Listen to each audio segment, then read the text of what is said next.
عليه وآله وسلم في يوم آخر من شعبان يا أيها الناس قد أذلكم شهر عظيم وشهر مبارك وشهر فيه ليلة خير من ألف شهر جعل الله صيامه فريضة وقيام الليل تطوعا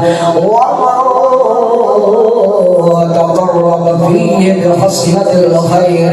كان كمن أدى فريضة ومن أدى فيه فريضة كان كمن أدى 70 فريضة وهو شهر الصبر والصبر صوابه الجنة هو الشهر الواسعة هو شهر الجزاء فيه رزق المؤمن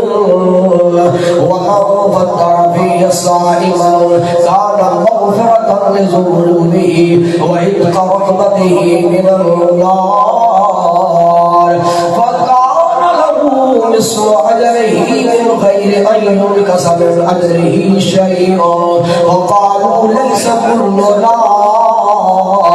نجد يفطر صائما وقال النبي صلى الله عليه وآله وسلم شهد الله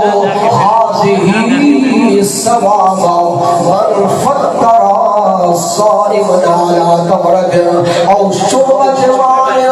أو لذة لبن أوله رحمة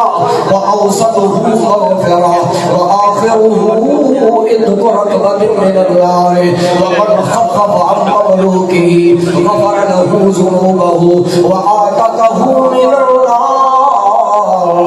واستقسموا فيه من 4 خصال